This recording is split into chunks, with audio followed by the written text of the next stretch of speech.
Hello, everyone. Welcome back to the Divine Feminine Healers podcast.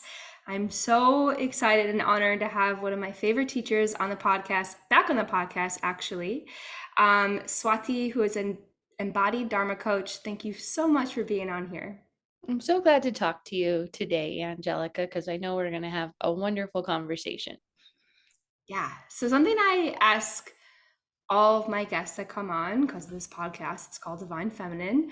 How do you specifically connect with the Divine Feminine? I think that probably the main way is through the moon and tracking moon cycles. It feels very feminine to me. Also, because my own body is very connected to the moon cycles and the lunar cycles. So it feels like it's both connecting to my body and to nature's rhythms and cycles. And we can see it in the sky. So that helps make a strong connection. So that's probably my top most consistent way. Yeah. Yeah, I know it can be such a difficult question because it's kind of like, well, like every little thing I do kind of goes into that bucket in certain ways because the creativity, but I Mhm. love the connection to the moon and that's so on brand for you with Jyotish and but also like What we'll talk about today. Yeah. exactly. But like the Vedas in general, it's like connecting to the source, to nature, mother. You can't get much closer to mother than that. So I love that. Very true. And I mean, that might even spark our conversation today because it is feminine. It is very much about mother and mother's lineage and our own emotional body Mm. and how we've been imprinted with that Mm. emotional body relationship. Um, so we of course can see that from a Jyotish chart, and we all have a mother. At least we have multiple. Most of us have multiple mothers, but we all have one biological mother who imprinted us with that emotional body quality that we carry in our own being. So it's very significant for our orientation in life, how nourished we are, how well fed we are, um, even how we experience resources and what's available to us. It's you know we tend to forget that we're animals Mm. and we're really just emotional. We're run by emotion, feelings, our needs. Everything comes from emotion. Yeah. And that probably is segueing into this question. So we have a lot of women in this community who are just starting to grow their spiritual business, but they're experiencing burnout in their bodies and not knowing why there's this tendency towards depletion. Mm. So I'm curious how this mother moon piece plays into that. And because since mother and moon signify nourishment, and this burnout is like a lack of nourishment, where do you often see this disconnection happening with women, like Mm. specifically related to their business? Wow, that's a really good question. And I think, it does bring us back to the moon. And no matter where you are in your own cycles and rhythms, we're all connected to the lunar tide. So you don't have to be menstruating. You could be in menopause or postmenopausal and still be impacted by the lunar tides. Even men without wombs are impacted by the lunar tides, the waxing cycle, the waning cycle. But I think for women, particularly, being connected to our moon cycles and our fertility cycles, so important for understanding our own energy levels and um, the drive, the focus, the energized qualities that are really about power, external motivation, action steps. It's very much leading up to ovulation and then a few days after ovulation. And then we start to move into a waning cycle that is much more about a turning inward Mm. and slowing down. And one of the gifts of my life has been, I was raised with Ayurveda, and I've been reflecting on this actually lately, how much that knowledge and wisdom has shaped just my natural tendencies. Mm. That I've always known when we're in when we're bleeding, when we're in our menstrual cycle, that that's a rest phase. It's not the time to be pushing or forcing. So I've always just naturally synced up with, oh, I get to relax now. I get to rest. I get to pause. I get to sleep in and I don't have to feel bad about it. And so I think that that's a powerful reminder from Ayurveda that, that's even the time when we don't do yoga. Like that's how much rest Mm. we are in that pause. And we've talked about this a lot together, Angelica, but the grief work that needs to be done cyclically, Yeah. and that pause, that release process that is hardwired into our physiology and nature's intelligence, that's our reminder to pause and to digest and release.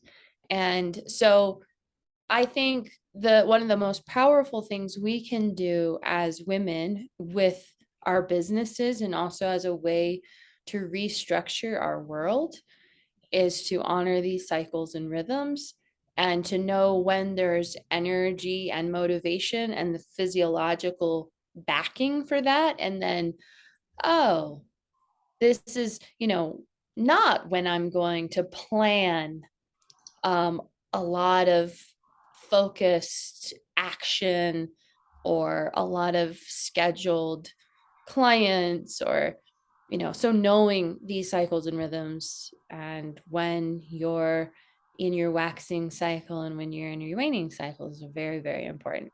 And of course, I'm talking about women who are particularly not on some sort of hormonal birth control. Because if you are on a hormonal birth control, you aren't actually having a real or a normal menstrual cycle, and you'll be blocked on some level from receiving that lunar information. And that's not what we're here to talk about today, but I'm very passionate about that we have access to nature's intelligence and that we're not blocking or um, unable, resistant on some level from being able to receive the intelligence that is here available to us. Yeah, I love that you connected that to the female reproductive system so much because that's very much how I entered Ayurveda, was healing Mm, my own imbalances, um, just naturally wanting to get off birth control. And I'm so passionate about that as well. I think that is just so top of mind for a lot of women who are so disconnected from their cycle, so disconnected from these rhythms that we have, and seeing the menstruation cycle as like doom and gloom, like, oh my God, I got to deal with this again. And it's like, mhm, now coming from the other side of not having my period, when I do get my period, it's like a celebration because I'm so grateful after not having it. And I actually feel so in tuned and alive in my body when I have it because mhm, there's a lot of intuitive downloads that come through. And that has helped set up my business so much. But there's still, I'm not going to lie, so much resistance to resting for me. There's a mm, lot of guilt for resting. There's a lot of shame for taking this rest when I know the rest of the world is not operating this way at all. And I'm mhm, curious, an affirmation that's been really helpful for me in those times is my rest is productive. And mm. I'm really curious to hear from you. What are some of the successes that have come out from you being able to rest during that time? Like, how can that be considered productive? Yeah, it's a beautiful question. And I think that going deeper into the why of rest from a spiritual perspective is really important. And looking to indigenous wisdom and technology, as well as traditionally, Ayurveda and the Vedic, it's a very indigenous technology. So it's not just about resting because the body needs to rest. It's actually a time to connect with spirit. Hmm. And we are literally an open channel to receiving Mm. downloads from spirit, connection to source. So one of the reasons why I rest and I protect myself, I'm not going out, I'm close to home. I may be in my bed or, cooking, cleaning, out in nature. I spend more time out in nature. Or just doing whatever I want to do, really, putzing in the garden. I just know I'm not going to have much energy. But I also know that when I allow myself to do that, I will have more connection Mm. to spirit and spiritual wisdom. That's often when I get my big downloads, where the last month makes sense, Right. like why things didn't work out the way that they did, or things that I'd been pushing for that didn't come into fruition. I can integrate that, digest it, maybe even grieve Mm. the disappointments, the losses. It's a very tender, vulnerable time. I often have, you know, typically we've been programmed to believe that PMS is something wrong with us, that the emotions that we're having means that we're imbalanced. And I actually disagree with that.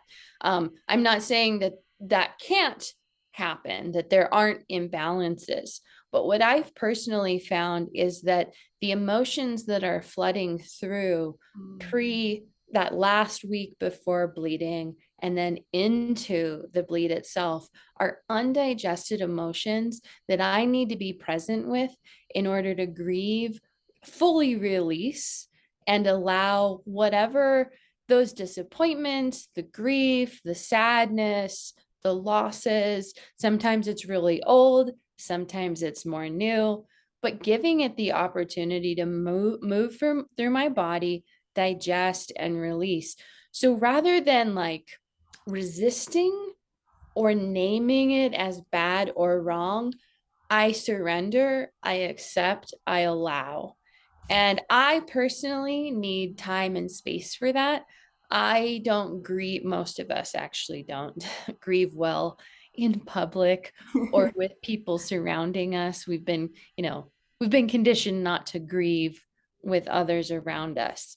Um, if we all had a red tent to go to, maybe we could grieve together. But most of my grief work is done in solace and quiet.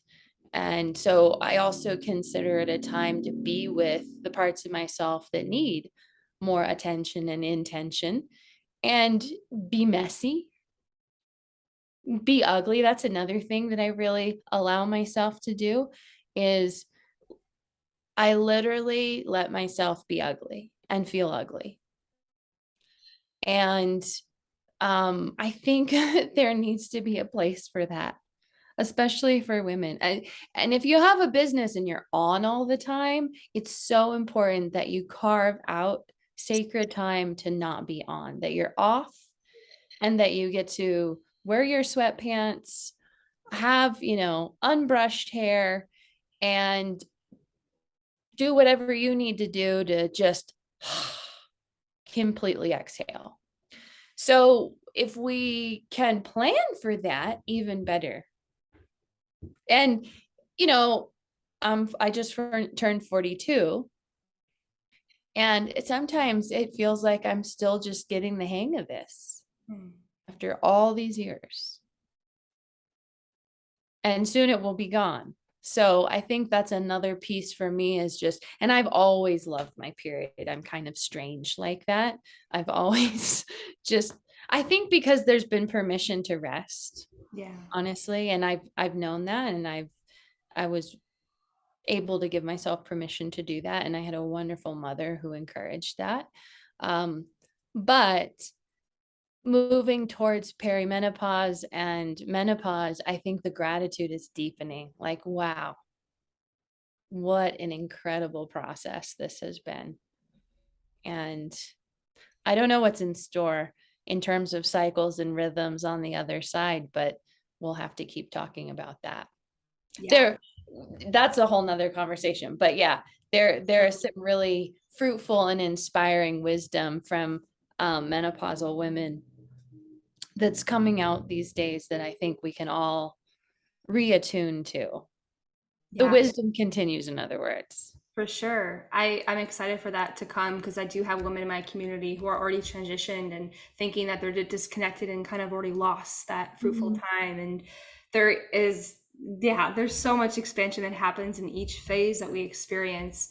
I want to like really pause and when you talked about having PMS symptoms and feeling your big emotions, like that is so huge because so many times we think, oh, you're, for lack of better words, you're being a bitch right now. And like, then that is just like, that turns you off and you want to avoid that feeling so much. And that resistance that keeps us feeling like, oh, I got to put on this face. I can't allow myself to feel those big emotions. And when we talk about visibility, it's not just, you know, the great parts of you, like you need all parts of yourself to be seen and to be felt in order to feel like a whole person. So really giving everyone permission here to feel that anger, like there's nothing wrong with that. It actually just wants to move and there's wisdom behind it. Ugh, so revelationary. Like I don't know if that's a word, but what a revelation to hear that. And like just permission. Like I already felt like a sense of relief thinking that, especially more so from my Ayurvedic standpoint.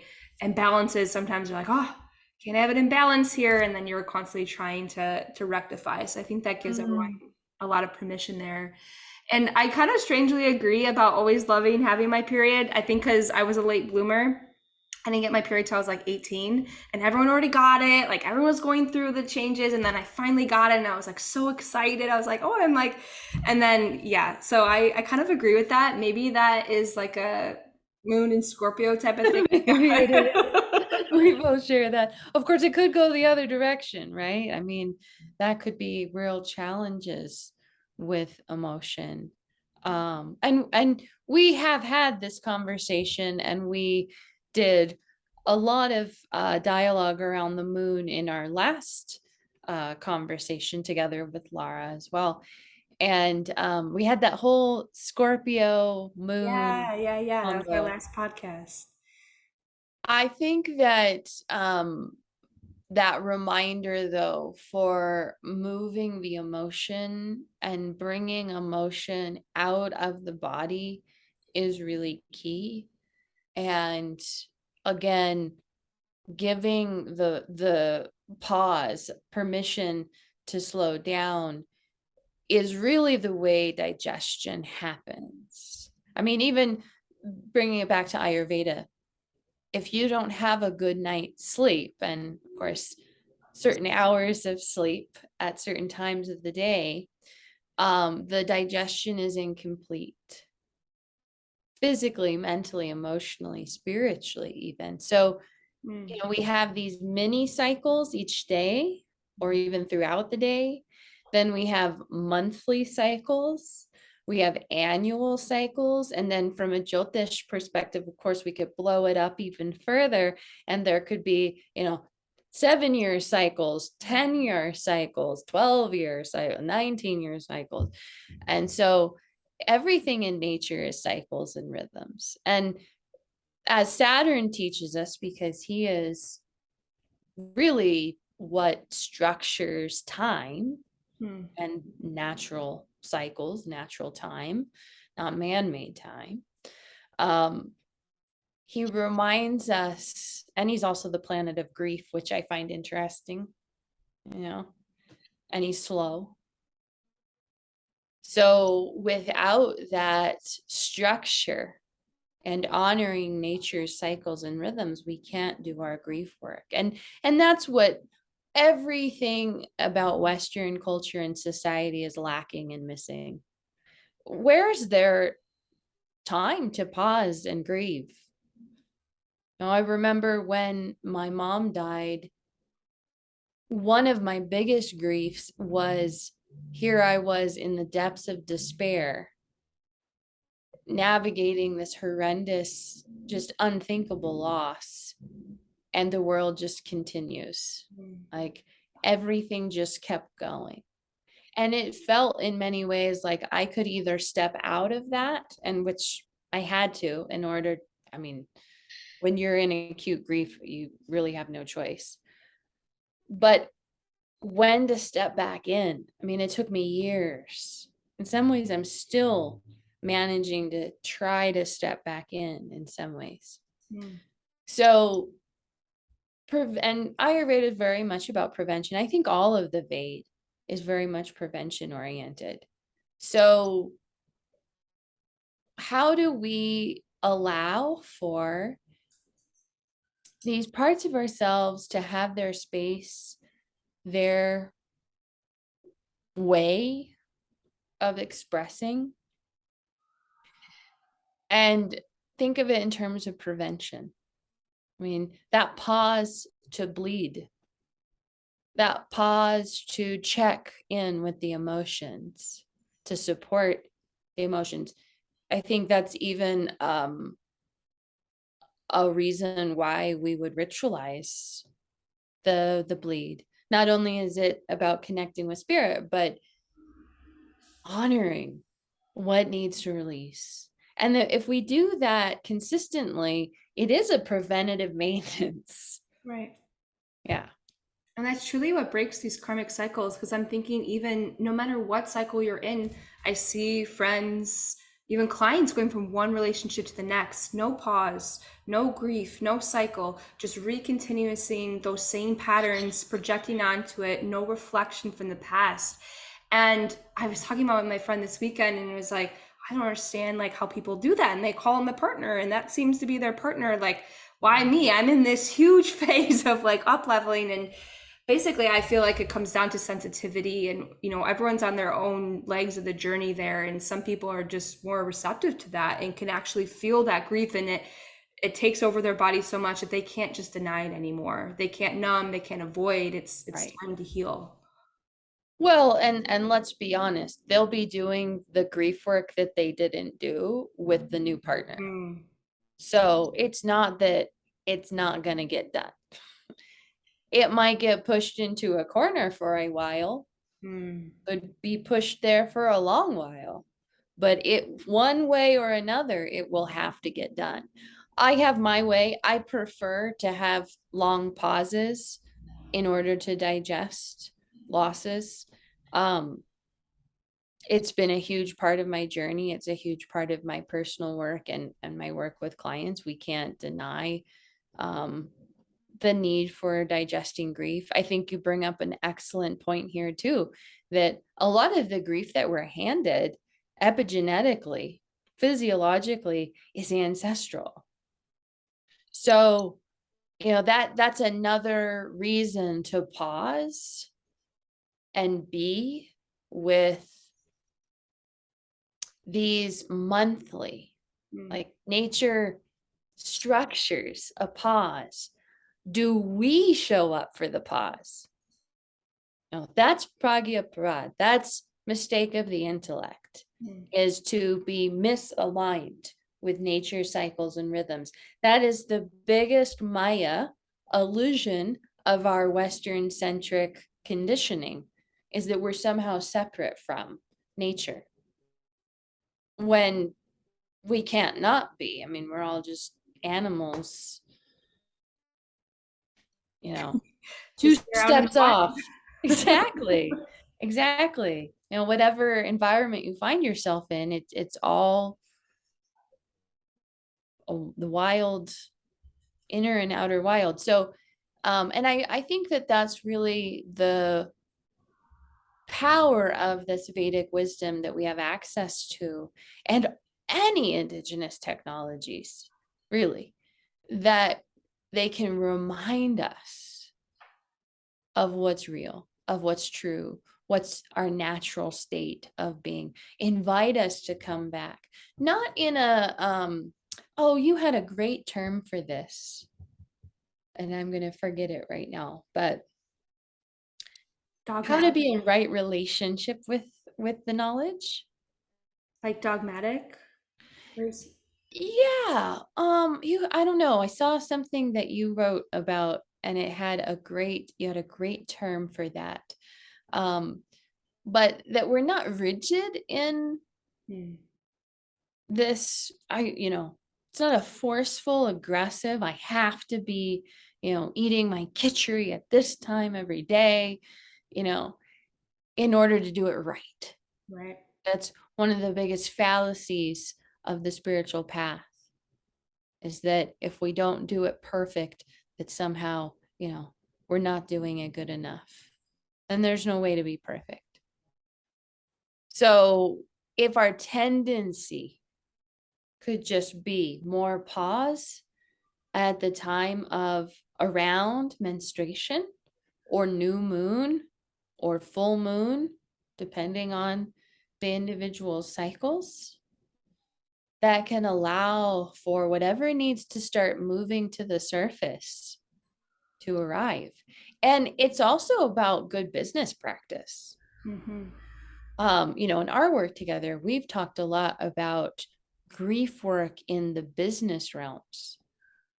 When do we digest or pause or release challenges with clients, disappointments in our own business, things that didn't come to fruition that we really wanted, Mm. goals that haven't fully transpired yet, all those qualities, or even just the letting go of a client who's cycled through. I always have a really hard time with that. It's not that I don't think they need to go and that I'm not celebrating their wings flapping, but there's always a little tug, like we've worked so deeply together for a full year, and then goodbye. Even that deserves some attention. So the pause has multiple meanings and so much value for body and business. Totally. And we kind of already touched on this, but I'd love to hear what are some of the Jyotish tools and resources that you have to really align with these cycles and rhythms. We mentioned aligning with the cycles of the moon, and there's even these bigger cycles that the planets have. What can that look like in a practical sense? So on a very, well, I'll say simple, because when you're tracking the moon, it becomes more simple. Um, Nakshatras are such an eloquent way of synchronizing with nature's intelligence and natural law.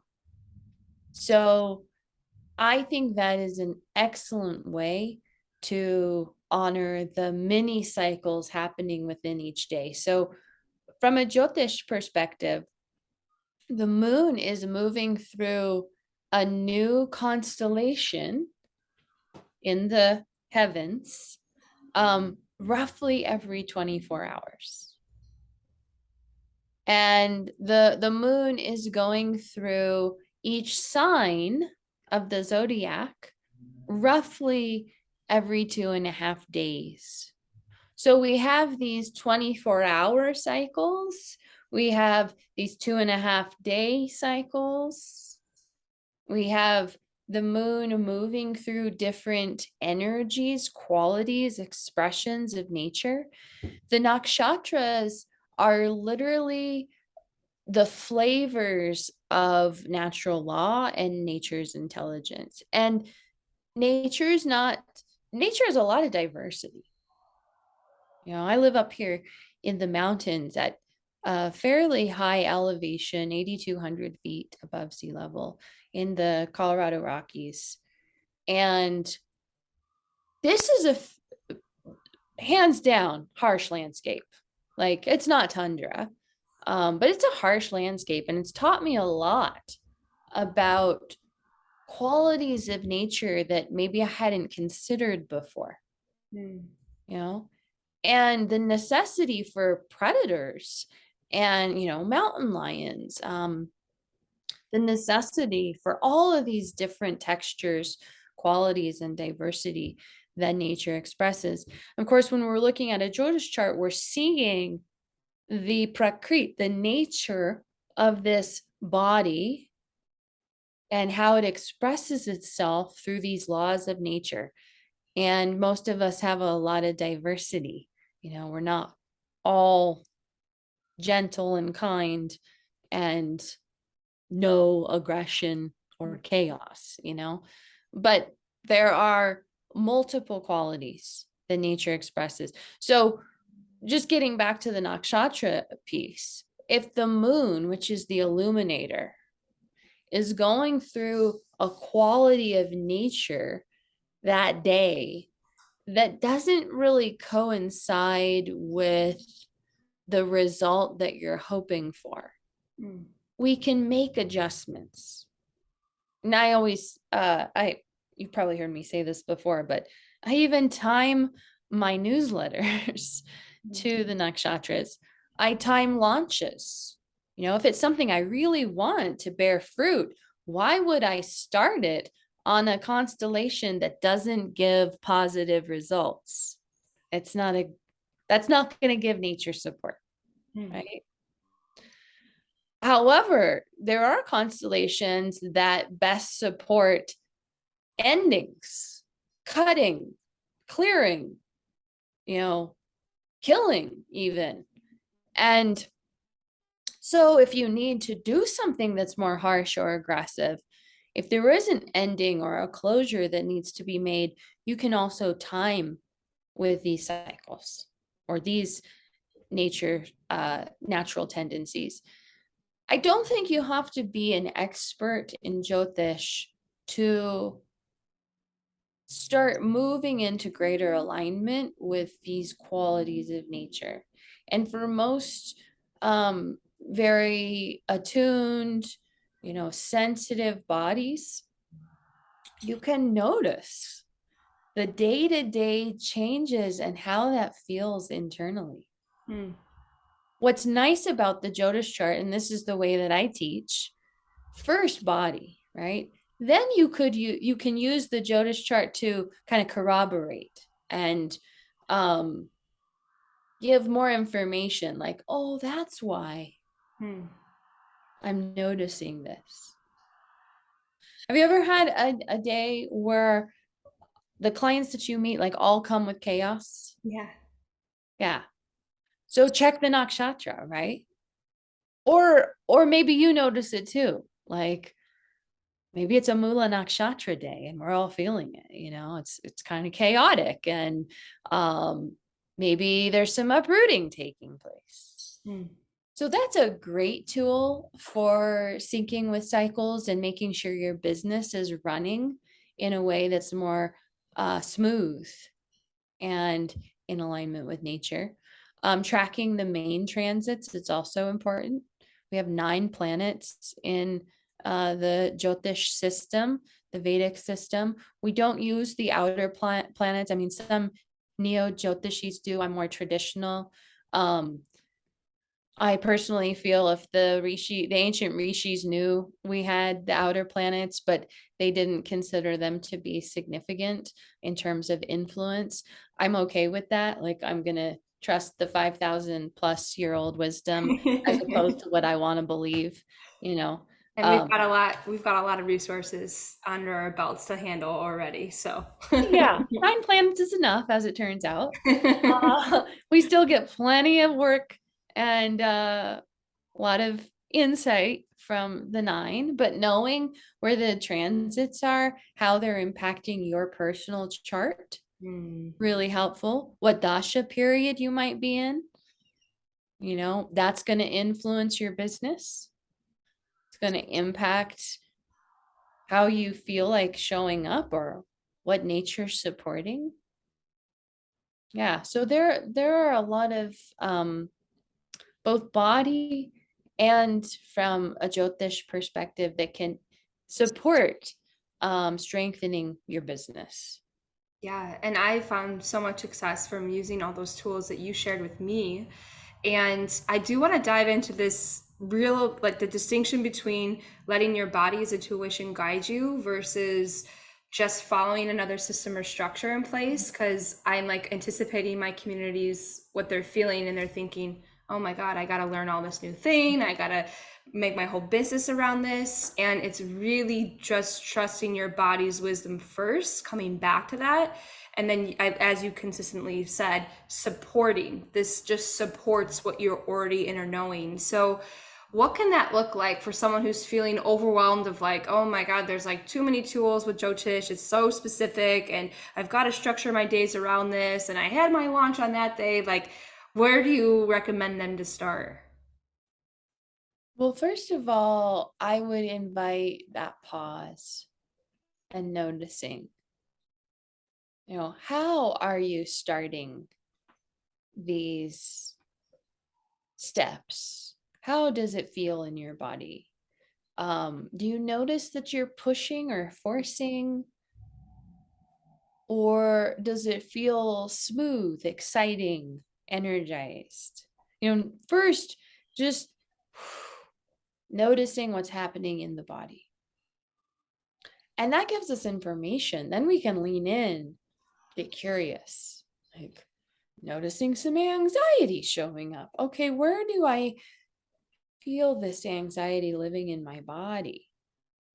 Let me lean closer to this anxiety. What's the quality of this? What body part is this anxiety living in?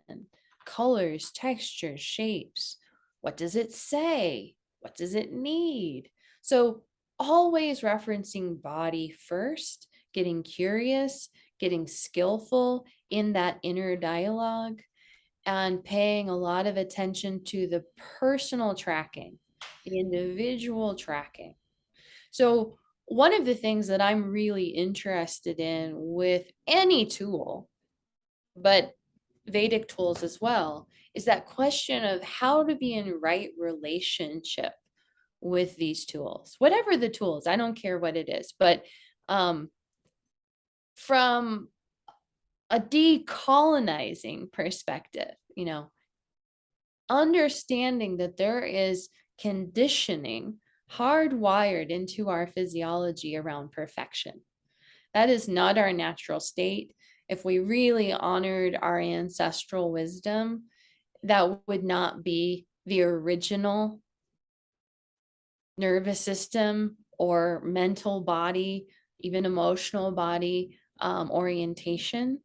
This is fairly new programming. It's very Western centric to have these binaries of right and wrong, good and bad. So to recognize there's no right way or wrong way, I often have to remind myself that, like, there's just the way. Hmm.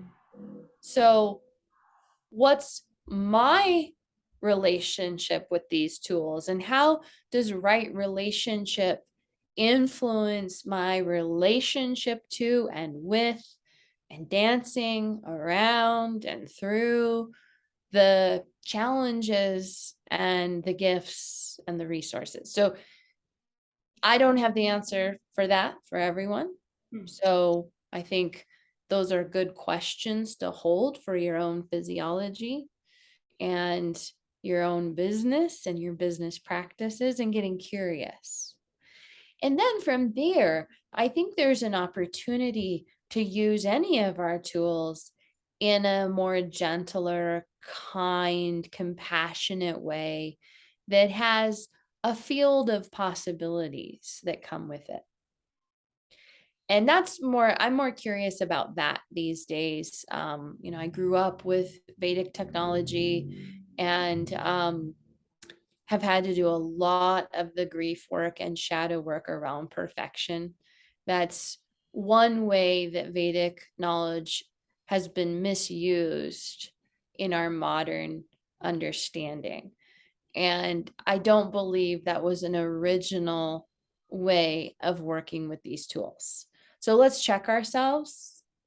You know, are we judging, criticizing, berating, striving for perfection, which is unattainable, not even possible?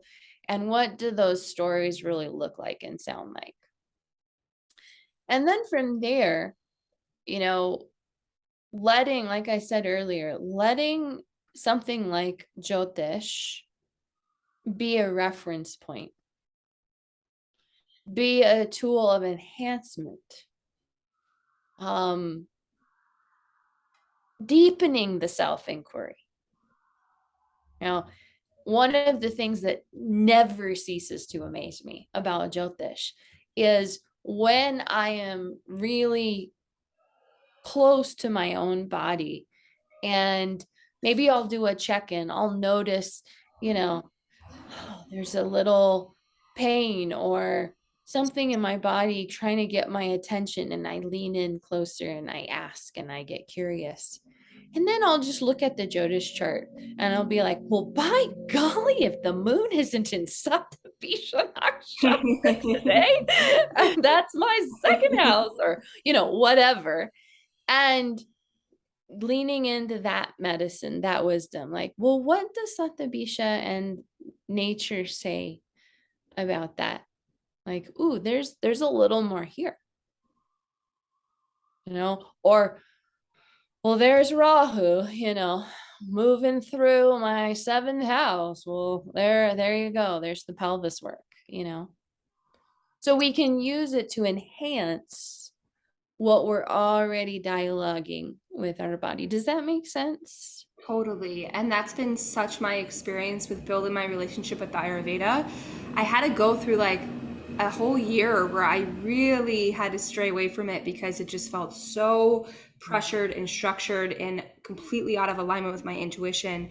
And what I realized is that I wasn't getting away with it. I was actually deepening my relationship with it because I remembered my own power, which is the theme that you're discussing. It's really, where is my power here, and how can I be a co-creator with this divine knowledge?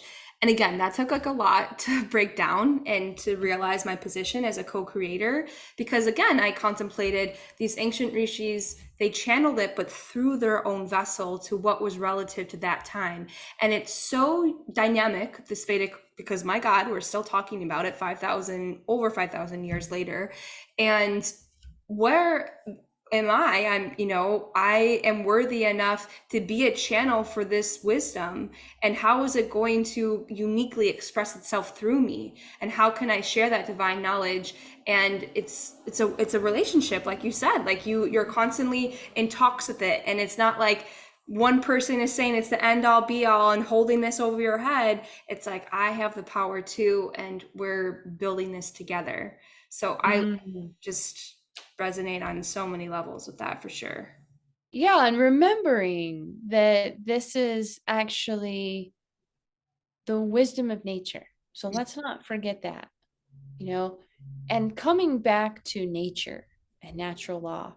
So, for example, whether it's business timing or timing some event with the body, like a cleanse, that nature is informing that. So, Ayurveda is just reminding us what we may have forgotten, that we cleanse when the channels are open, and that nature naturally does that in spring and fall. Mm-hmm. The sap starts to move. So that's just, aligning with the intelligence of nature that we have forgotten. For sure. So I think that's also one way of being in right relationship with the knowledge and the wisdom. It's not running the show, it's about alignment and adjustment and balance. And you said something so powerful that I just wanted to highlight. Right relationship is really about power and being in alignment with our own power. I think that's another excellent definition of right relationship. And it's all about our inner power or the inner authority rather than sourcing from the outer authority. And that's, if we wanted to get into a colonization conversation, that's really my definition of reorientation and healing and decolonizing, is back to the inner authority and not sourcing outside of the self. And ideally, that's what Vedic knowledge is trying to reinforce, back to the inner authority. But we have to use it in that way. Yeah. And that's something I so appreciated you presenting, Jyotish, because I haven't seen that before. And I think that it's just so conditioned that Jyotish is predictive and it's outsourcing something. And This is like truly the first time that I really saw someone embodying it, living it, and even finding newer and unique ways and language around how to understand my chart. Like the soul gifts piece is like incredible. And I asked other Jyotishis, and it's like, huh? And it's like your way of understanding how you can actually find, yeah, we're all given unique gifts here, and like it's in your chart. I mean, validate it through for your first own body, and then you'll see it Mhm. in the chart. It's so wild how you are able to kind of basically channel this, and this is your co-creation with others. Mm, that's really nice to hear. Thank you, Angelica. And I appreciate that coming from you, especially. Yeah, I mean, what is the Jyotish chart but a map of the body? Hmm. Physically, mentally, emotionally, spiritually. And then again, that refinement piece of how prakrit, the nature of this being, the intelligence of this being expresses itself. And it's all through nature. I mean, an aspen tree can't be an oak tree. Hmm. An oak can't be an aspen, or a duck can't be a dog. A bear can't be a lion. And so, one of the things that I think Jyotish has really um, helped me understand is acceptance, not in a passive roll over and take it kind of way. There's nothing I can do about it, but deep rooted acceptance and trust in the nature of each being and what this path, this unfolding path, the nature of the path even is. And that's where it gets really fascinating. And we have immense free will. And so we always need to remember that. And I think that comes back to this whole conversation around syncing up with cycles and rhythms. Why would we even care to do that anyway? Well, this is about the ability to make the changes, the free will that we do have control over. And if there is a way to be more harmonious and more in balance with nature and her support, because the laws of nature are incredibly supportive when we're in sync with them. When we're out of sync with them, could be really harsh.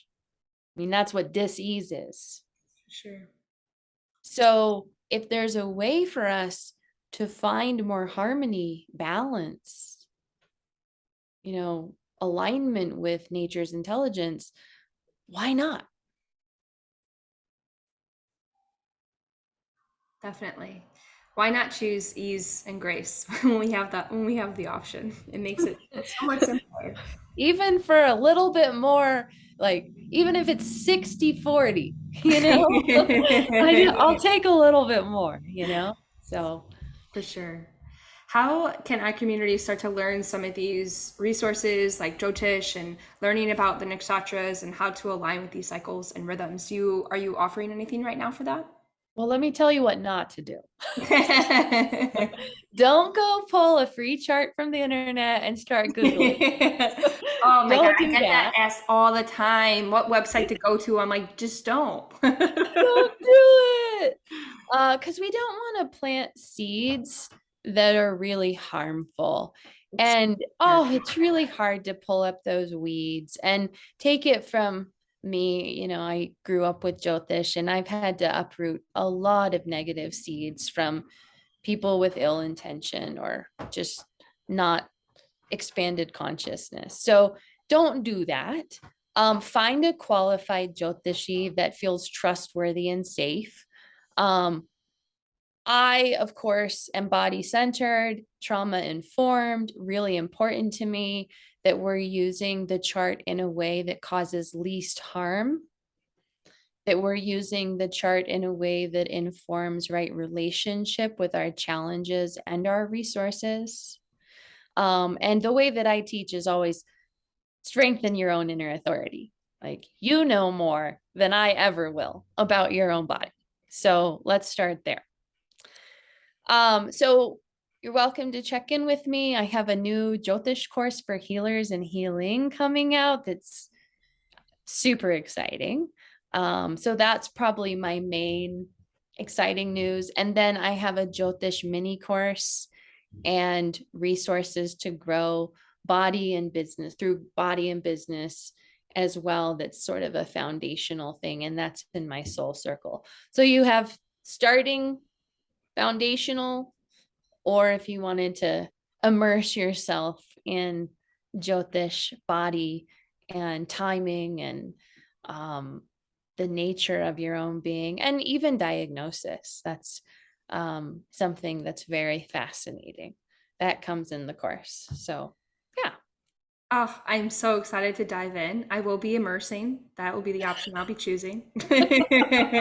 You're immersed, I'm Angelica. immersed. You're fully immersed. Yes. But thank you just so much for your timeless wisdom. I always learn so much. Even though you're a dear teacher of mine, I swear I always learn something new. And I just want to thank you so much for just being an embodiment of it, because I think a lot of women really need that example and to see that it's possible and someone living it against literal all odds in our society. So thank you for being that embodiment inspiration for this community. I'm so blessed to walk with you, Angelica, and thank you so much for the opportunity to have these conversations. Where would any of us be without like hearts and Oh, like minds, right? So it's truly a joy. Thank yeah, you. of course. And I'll have all that link for all of you so you can dive deeper into Swati's magic, get to know her, follow her on all the social medias. And thank you all for listening and being here to the end. I'm so grateful for each and every one of you.